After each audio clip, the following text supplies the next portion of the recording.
Salut à tous, j'espère que vous commencez à aller mieux. 48 heures après le crash, on se retrouve pour revenir dessus, en discuter parce qu'il y a beaucoup de choses à dire. Un traitement médiatique très virulent, très mérité pour le PSG, qui est déjà le sujet d'information qui annonce la couleur pour l'avenir du club. Couleur à tendance grisonnante, obscure, orageuse, faites votre choix, mais dans tous les cas, ça ne sent pas la rose, comme je vous l'ai dit hier. Personnellement, ce qui me fait le plus peur, ce ne sont pas les regrets par rapport à l'instant T, les faits de match, mais bien l'inquiétude pour la fin de saison, le mercato d'été, la saison prochaine et plus généralement le projet QSI qui est un tournant qu'il n'a jamais eu à emprunter selon moi. Bref, on va commencer avec un sujet inédit. Les supporters. Je trouve qu'il est délaissé parce qu'il y en a qui essayent de faire entendre leur voix sur les réseaux, d'autres qui veulent mobiliser et d'autres qui font des choix personnels. Commençons par les choix personnels. Ici, j'entends boycotter la fin de saison, ne pas aller au Parc des Princes ou tout simplement ne pas regarder les matchs du PSG. Personnellement, je les comprends. Voilà, je ne suis pas de leur bord, je vais continuer à regarder chacun des matchs de la première à la dernière minute, mais pour moi, voilà, ce n'est pas faire défaut à son statut de supporter que de boycotter cette fin de saison qui s'annonce encore plus chiante que les 60 premiers pourcents de cette saison.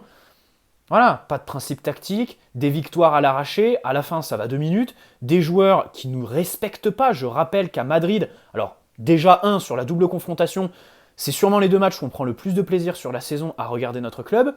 C'est d'autant plus frustrant de tout gâcher en 10 minutes avec cette gifle absolue que tu prends. Et ensuite, au Santiago Bernabéu, le seul qui est allé saluer les supporters qui ont fait le déplacement, 1800-2000, c'est Presnel Kimpembe. Tous les autres sont rentrés au vestiaire, c'est ce que j'ai lu sur les réseaux sociaux, et ça ne m'étonnerait pas, ça ne m'étonnerait plus des joueurs, tout comme du club qui est devenu une marque avant d'être un club de foot, donc les joueurs qui sont des rockstars avant d'être des footballeurs. Voilà, je penche vraiment de ce côté de la balance. Bref, en plus, voilà, les matchs en Ligue 1 sont inintéressants au possible, il n'y a rien qui va, je les comprends. Ensuite, les initiatives collectives. D'abord, monter au camp des loges. J'aimerais commencer par les joueurs. Ils ont fait leur petit message là, chacun sur les réseaux sociaux. Bah, on s'excuse, on va revenir plus fort. Ouais. Comme chaque année, quoi. C'est du pipeau. Neymar qui nous dit que c'est un des échecs qu'il a le plus déçu. Bah oui, tu m'étonnes, les autres t'étaient pas là. C'est normal que c'est un qui t'a le plus déçu. Ensuite, on sait très bien qu'ils ont posté sur les réseaux, mais que tout est éteint. Le téléphone, ils sont au fond de leur loft parisien, 200 mètres carrés. T'inquiète pas, je me fais pas de soucis pour eux. Je veux pas les déshumaniser. Tout ça pour juste tomber sur le club, pas eux. Eux, ils sont vraiment dans une bulle. C'est normal. Si on est à leur place aujourd'hui, on fait la même chose. On éteint nos téléphones. Les réseaux sociaux sont tellement toxiques, on se renferme chez nous. Bref, dans tous les cas, quand ils sortent du camp des loges, déjà dispositif de sécurité exceptionnel de la part du club, visiblement ça n'assume pas, ils sont dans des vannes complètement teintées au fond de leur siège sur leur téléphone, et s'il y a quelques courageux qui s'amusent à courser la voiture, ils grillent le feu rouge du bout de la rue pour s'en dépatouiller. Donc les mecs sont complètement déconnectés. Ce ne sont plus des joueurs de foot. Il n'y a plus de lien avec les supporters. C'est l'essence même du foot, en fait. Voilà, c'est comme courir sur le terrain. T'as des mecs, aujourd'hui, les superstars, ils courent plus sur le terrain, alors que c'est la base du foot. Quand t'es en U11, tu fais du foot pour te dépenser, pour dépenser de l'énergie. Mais non, les mecs, ils tapent 4 km en 90 minutes. Bon, c'est le cas de Lionel Messi. Bref, on va pas s'éterniser là-dessus. Boycotter le Parc des Princes. Bah, moi, je pense qu'il y a une seule solution, c'est celle-là. Acheter sa place et laisser son siège vide. Voilà. C'est la seule chose. Mais du coup, on y laisse des plumes, de l'argent. Parce que si tu n'achètes pas ta place, évidemment, tous les touristes vont venir la remplir à ta place. Voilà, remplir le Parc des Princes, faire les recettes du club, mais par contre, pas mettre d'ambiance. Ah, ça non. Ça, pour sentir le jeu, il n'y a personne. Hein. Ils se lèvent 10 secondes après les faits de jeu, après les buts, après les coups francs. Ils comprennent rien du tout. Ils sont incapables de chanter. Quand il y a une aula, ils comprennent même pas. Donc ça, c'est d'autant plus frustrant. Et puis, il y a ceux qui veulent aussi ne plus acheter les produits dérivés. Le problème, c'est que tous ceux, je pense 100% des gens qui regardent ma vidéo, font partie du même socle que moi, que les Français, que même les Européens en fait. Le socle historique du PSG, le socle historique des supporters. Voilà, on fait partie du socle historique. Le problème, c'est qu'aujourd'hui, on s'est ouvert au marché américain, au marché asiatique, et là-bas, ils en ont rien à foutre des résultats. Ils achètent ton maillot, ils regardent les matchs, ils consomment. Quand ils vont au Parc des Princes, ils achètent triple burger, ils achètent triple ration de frites, et ça fait les affaires du club. Donc nous, on n'a plus de moyens d'action à cause de ça, et j'aimerais quand même rappeler un paradoxe absolument extraordinaire. On se tape la honte absolue au Santiago Bernabéu mercredi soir, mais la veille, on ouvre une boutique sur la 5e avenue à New York. Mais ça, c'est masterclass absolue, quoi. C'est un truc, mais délirant. Jamais personne refera la même chose dans l'histoire, quoi. On est le premier club sportif étranger à ouvrir une boutique à New York.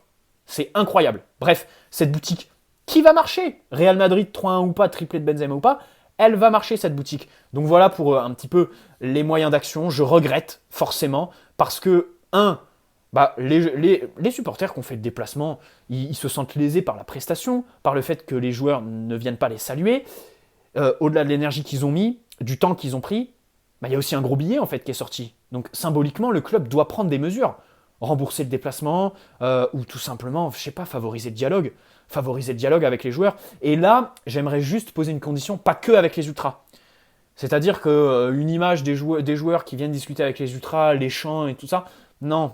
J'aimerais quand même qu'il y ait d'autres supporters que les ultras parce que les ultras, bon, en termes d'ambiance, on peut rien leur reprocher. C'est vrai. À l'extérieur, ce sont les meilleurs en Europe.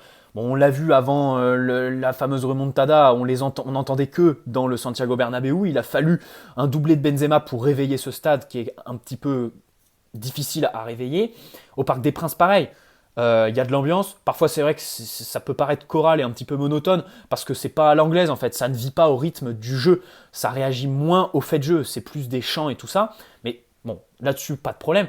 Par contre, je trouve quand même les ultras réfléchissent beaucoup plus avec leur cœur que leur cerveau. On l'a vu avec Pochettino. Les mecs, ils se sont réveillés en janvier 2022. Alors que depuis juin, mai dernier, on alertait quoi. C'est là que tu dis qu'en fait, il y a deux mondes. Entre vraiment les ultras, les autres supporters, il n'y a pas de hiérarchie, mais il y a des mondes entre les deux. Hein. Et les réseaux sociaux, qui arrivent encore après. Mais encore une fois, il n'y a pas de hiérarchie. N'établissons pas de hiérarchie entre les supporters, on est une communauté. Bref. Dans tous les cas, voilà pour ce petit point concernant les joueurs. Maintenant, une information qui concerne Neymar, qui est sortie par Romain Molina. Vous avez sûrement tous vu sa vidéo, comme d'habitude. Le fonctionnement du club est en cause. Nasser Al-Khelaifi, on le sait tous en fait. C'est là le point névralgique avec Nasser. C'est qu'il a été nommé parce qu'il est loyal envers l'émir, parce que là-bas, ça fonctionne comme ça, les relations. C'est pas les compétences, c'est la loyauté. Voilà. Il n'avait pas de compétences, c'est un bon businessman, mais il comprend rien au foot, il comprend rien au sport. Et pire, il a complètement perdu les pédales, il a lâché prise. Ces dernières années, tu as vraiment l'impression qu'il en a rien à foutre du foot et Romain Molina te le confirme. Bon, Leonardo, lui, c'est pareil. De toute façon, il a fracassé tous les clubs où il est passé. Il a fait un premier bon passage au PSG. Le second est venu tout niquer, tout simplement. Aujourd'hui, tu sens qu'il est là, qu'il est dans des guerres d'influence. Il s'est entendu avec aucun des entraîneurs qu'il a eu. Et surtout, il veut mettre ses agents bizarres dans tous les deals. Mais ça, en fait, il n'y a pas besoin de Molina pour le voir. Le deal Icardi, on l'a très bien compris, en fait. Les agents et tout ça. Aujourd'hui, Mino Raiola, Pogba, ça surprend personne ce que dit Molina. Franchement, c'est l'eau mouille, le feu brûle. Hein. Rudiger, pareil, au sein du club, selon lui, on se plaint parce que il voudrait mettre des agents bizarres pour des commissions et arroser tout le monde. Et le pire, c'est que c'était déjà le cas sous Antero Henrique. On peut prendre l'exemple du dossier Paredes. Et du coup, ça n'évolue pas en fait. Et moi, ce que j'ai très très peur, je le répète, mais c'est ma plus grande crainte aujourd'hui, qu'on le vire au 15 juin, alors que le mercato commence dans 15 jours, voilà, et que du coup, on recrute un mec qui arrive un petit peu à la one again, sans rien de prêt, voilà, un plan qui est fait n'importe comment au dernier moment. Et du coup, tu répètes inlassablement tes erreurs. Parce qu'en 2019, quand Leonardo revient, d'abord, c'est un idéal de communication, c'est pour faire plaisir aux supporters, et ensuite, le mercato, t'as des dossiers qui sont ouverts par Enrique, qui sont fermés par Leonardo. En plus, à cette époque-là, il y avait la question des ventes. Rappelez-vous, on devait équilibrer les comptes avant le 30 juin. C'est d'ailleurs pour ça qu'on cède Diaby pour la modique somme de 15 millions, je crois, au Bayer Leverkusen. Ou qu'on vend Nkunku aussi. Voilà. Bon, bref, dans tous les cas, c'est compliqué. Et puis, il y a une information quand même qui a retenu mon attention. Mon attention, c'est qu'à Doha, on veut virer Neymar. On veut virer Neymar qu'on a prolongé l'année dernière jusqu'en 2025. Et je rappelle que cet été en 2022, il y a une option automatique qui ne nécessite pas l'accord d'une des deux parties ou des deux parties jusqu'en 2026.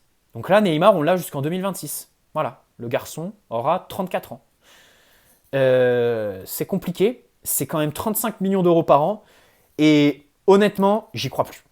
Je crois plus en Neymar. Il y a des facteurs qui peuvent nuancer, mais les dribbles qui passent pas, les 1 contre 1, ce qui faisait toute sa magie en 2015, si aujourd'hui ça ne passe plus, c'est lui et uniquement lui. Voilà, il y a eu le moment où il se couchait tard à 4h du matin. Ça, il y en a qui disaient ne vous souciez pas de sa vie privée. Non, il l'affiche sur les réseaux sociaux, il doit en assumer les conséquences. Les blessures, c'est pareil. À chaque fois, c'est à 60 mètres du but adverse. dans des zones où il n'y a pas lieu d'avoir des contacts comme ça. Alors, bien sûr, en Ligue 1, il a fait l'expérience des défenseurs bouchés. Je ne remets pas en cause tout ça. Je remets en cause le fait qu'il est à 60 mètres de son but à chaque fois sur chacune des blessures, quand il ne se blesse pas tout seul. Parce qu'il y en a aussi où il se blesse tout seul. La dernière en date, c'est un petit peu tout seul, même s'il y a un tacle d'un Stéphano. Bref, c'est compliqué. Il a tout perdu. Aujourd'hui, le mec, il est dans le poker, les jeux vidéo, l'alcool, et t'as l'impression que le foot, c'est le dernier de ses soucis. Je fais partie clairement des gens qui ne croient plus en Neymar. Voilà, c'est plus un joueur de foot. Et c'est triste parce que le pire, c'est qu'il y a eu quand même une bonne relation qui s'est créée avec les supporters, avec le club. La finale de Ligue des Champions, il y est pour beaucoup, mais le problème, c'est que depuis, il n'y a rien. Il n'y a rien du tout, en fait. Hein, il y a un bon match contre le Bayern, et c'est tout. Il ne marque plus, il a complètement tout perdu dans le dernier tiers. La seule nuance tactique qu'on pourrait poser sur Neymar, c'est que depuis l'arrivée de Pochettino, on se tue à le mettre ailier, comme en 2015, alors qu'il n'a plus la morphologie pour ça. Il n'a plus l'énergie, l'explosivité pour ça. À seulement 30 ans. C'est triste. Ça me fait même pitié. Parce que je fais partie de ceux qui ont grandi en fait avec les compilations de Neymar à Bordeaux, n'importe quoi. Les compilations de Neymar à Santos. Voilà, le Neymar du Barça. Le Neymar, mais quand il arrive en 2017, il est absolument stratosphérique. C'est une version de footballeur des plus sous-cotés de l'histoire, le Neymar des 6 premiers mois au PSG. C'est absolument incroyable d'agilité. Dans les 30 derniers mètres, c'est simple. Il pouvait déclencher de n'importe où, n'importe comment. Ce serait un danger direct pour le gardien. Et il serait capable de marquer. Il a tout perdu là-dessus, c'est triste. Et on l'a vu en plus contre le Real, il fait une bonne première mi-temps. En seconde, il est plus là, parce que physiquement, il flanche, et puis il perd toute sa lucidité. Derrière, quand toute l'équipe sombre, il est incapable en fait d'avoir le jus, l'électricité pour remettre un petit peu de tension dans cette défense du Real Madrid. Mais j'aimerais quand même signaler quelque chose. Il a joué numéro 10, faux 9, meneur de jeu, de manière inédite au Santiago Bernabéu. Jusque-là, il jouait tout le temps sur le côté. Et je le reprochais à Pochettino. On l'a vu, il fait un bon match, une bonne première mi-temps, en tant que faux numéro 9, numéro 10. Donc la seule science exacte avec lui, qui pourrait éventuellement le faire aller un petit peu mieux, dans tous les cas, on peut que faire mieux aujourd'hui, il est au fond du trou en termes de performance. C'est de le remettre un petit peu dans cette position de meneur de jeu, pourquoi pas relayeur, le réinventer. Et en fait, la réinvention pour un joueur, c'est pas que d'un point de vue tactique. Les analystes, ils en ont autour d'eux. Voilà, ils savent très bien quels sont les enjeux tactiquement. Mais pour moi, c'est plus l'humilité, en fait. C'est comme Messi et Ronaldo. Aujourd'hui, 34-37 ans, je crois. En fait, pour moi, la vraie question, c'est est-ce qu'ils n'auraient pas dû faire comme Platini ou Zidane, arrêter plus tôt leur carrière? Mais pour ça, il faut de l'humilité. Et Neymar, aujourd'hui, j'ai l'impression qu'il n'a pas trop cette humilité, on va dire. Et j'aimerais aussi rajouter un paradoxe sur lui, c'est qu'il perd autant de ballons qu'en 2017 quand il était très fort. Hein. Le problème, c'est que du coup, il touche beaucoup moins de ballons, et tous les autres ballons, il les bonifie pas. Il ne fait pas jouer ses partenaires. C'est triste, hein, c'est triste. Franchement, ça me rend triste pour Neymar. Et si on peut s'en séparer, personnellement, je suis favorable à s'en séparer. Le mec coûte quand même 35 millions d'euros. Son talent est indéniable, indéniable. Mais la réalité, c'est que là, ça peut plus le faire. Et il est invendable. Le pire, c'est qu'il est invendable. On va jamais s'en séparer. On va se le traîner jusqu'en 2026, c'est sûr et certain. Le salaire est bien trop gros. Le seul club qui est capable de le prendre en charge, c'est Manchester, un des deux, United ou City. Et tu sais très bien que Neymar, il va pas aller faire sa vie dans une ville ouvrière où il fait nuit à 15h. Alors qu'à Paris, il a eu le mal du pays au bout de 2 ans. Et qu'il lui a fallu 4 ans pour enfin s'acclimater. Tu vois ce que je veux dire, hein? La ville où c'est l'hiver toute l'année. Un peu compliqué.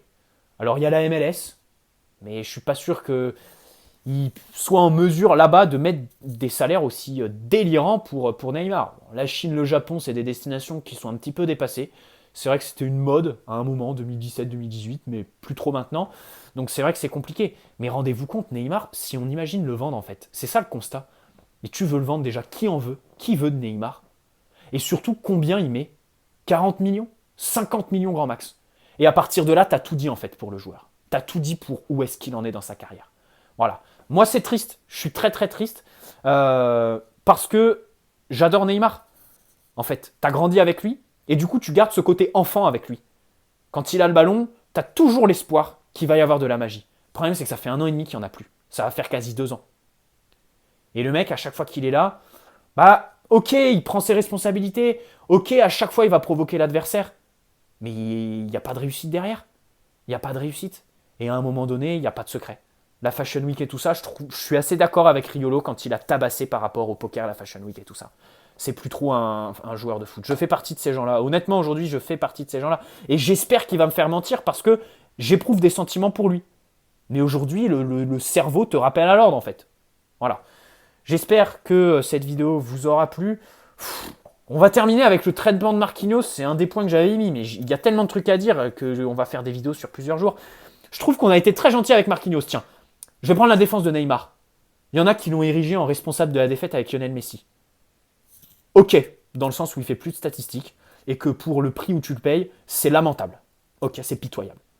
Mais enfin, Marquinhos, hein, à la différence de Donnarumma, pour qui tu as quand même des choses qui sauvent son match, son jeu au pied, son arrêt fantastique en première mi-temps.